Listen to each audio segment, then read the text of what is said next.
मेरा नाम रानी है और आज मैं आपको अपनी ज़िंदगी की एक ऐसी कहानी सुनाने वाली हूँ जिसे कभी किसी को बताने की हिम्मत नहीं जुटा पाई। दोस्तों, मेरी उम्र 25 साल है और अब तक ना तो मेरी शादी हुई है और ना ही कोई रिश्ता पक्का हुआ है।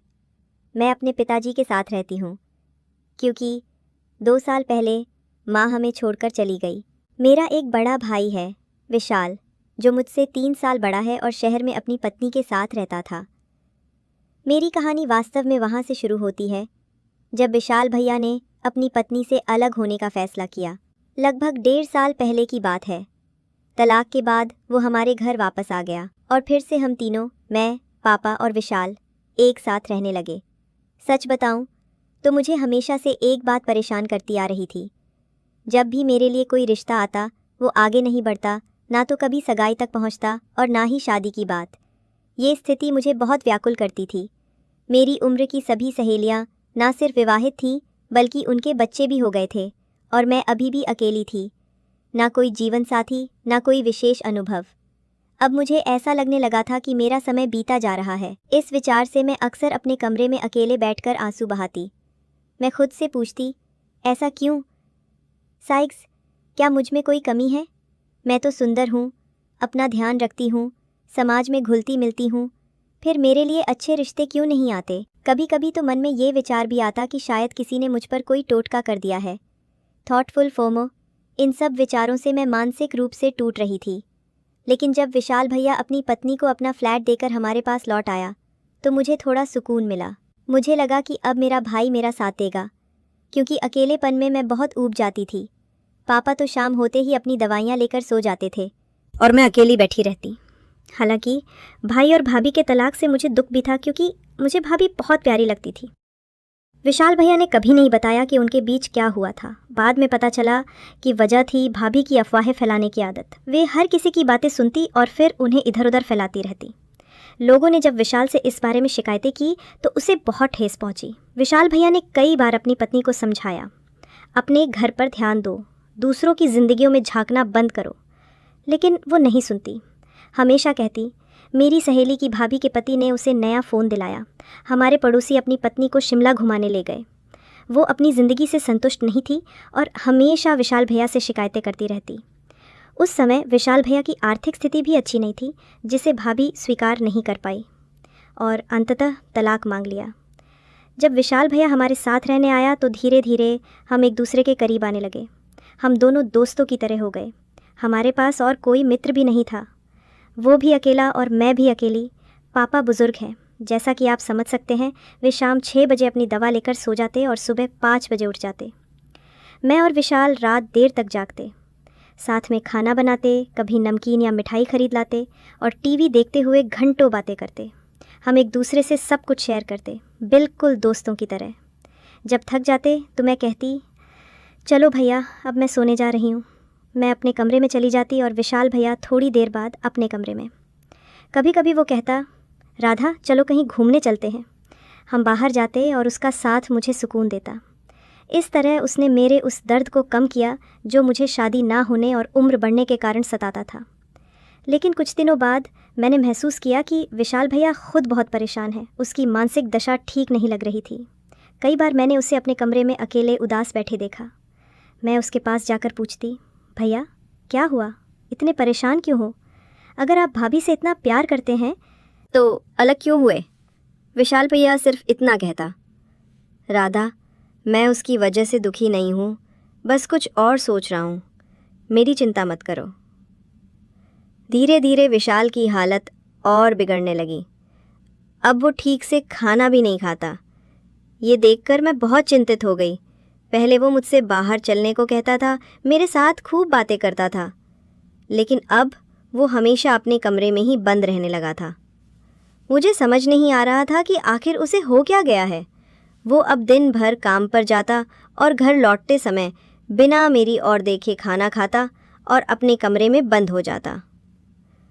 वो मुस्कुराहट, वो बातें, वो मेरे साथ बिताए गए पल सब गायब हो चुके थे। उसका ये बदलाव मुझे अंदर ही अंदर तोड़ रहा था। मेरा मन भी उदास रहने लगा था।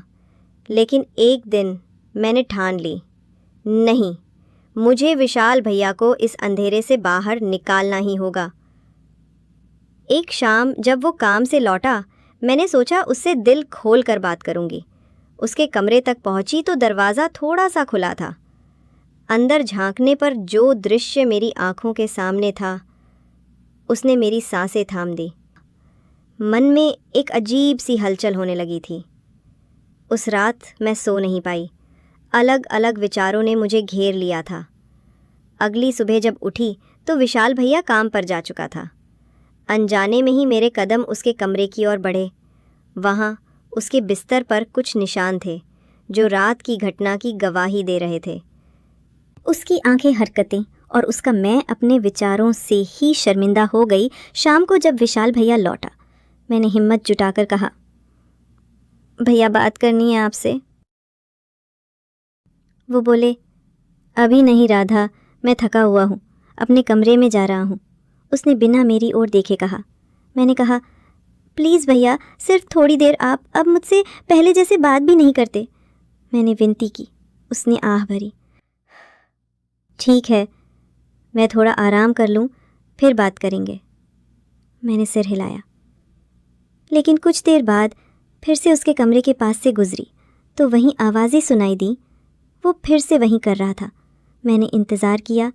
जब वो बाहर आया, मैंने सीधे उससे पूछा, भैया आप कब तक ऐसे रहेंगे? मैं आपकी हालत देखकर बहुत परेशान हूँ। उसने गहरी सांस ली।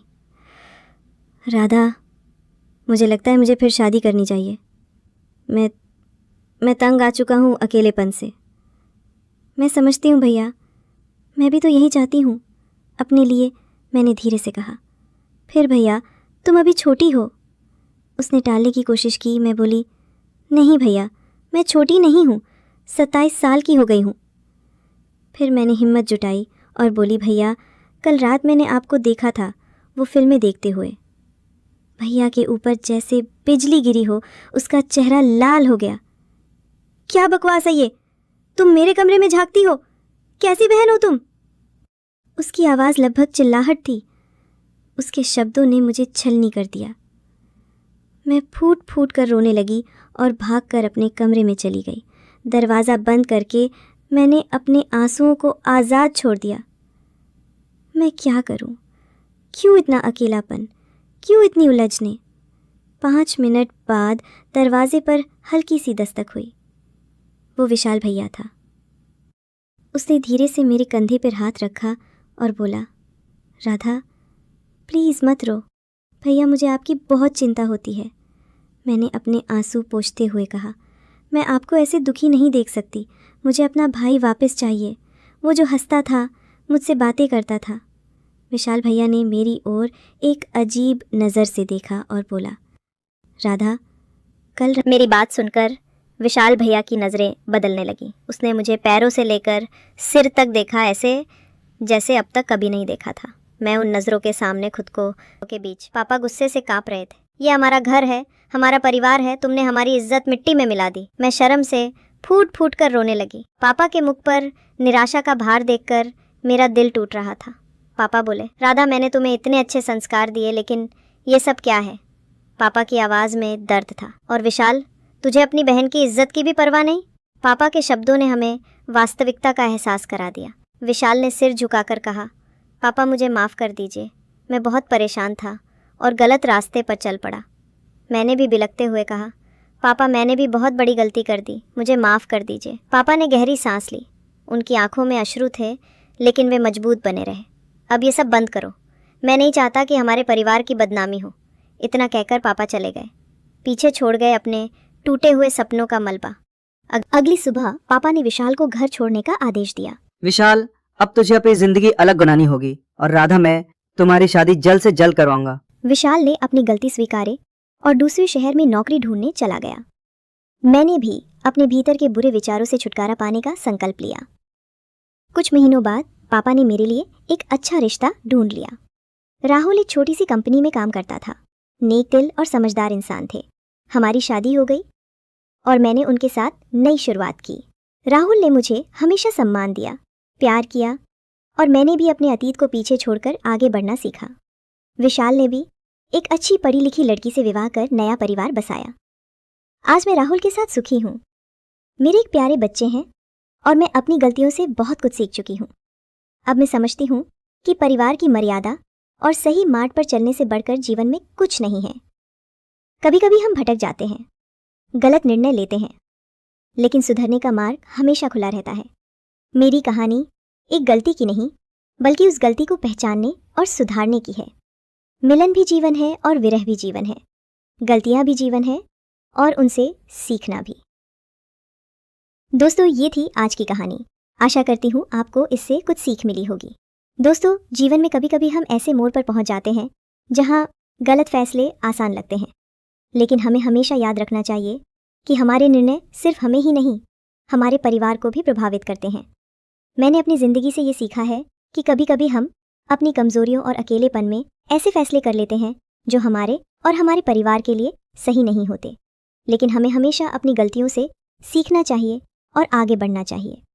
तो दोस्तों, आपको ये कहानी कैसी लगी? कृपया अपने विचार साझा करें। अगर आपको ये कहानी पसंद आई तो इसे लाइक और शेयर करें। ऐसी ही और कहानियों के लिए हमारे चैनल को सब्सक्राइब करें और बेल आइकन दबाना ना भूलें।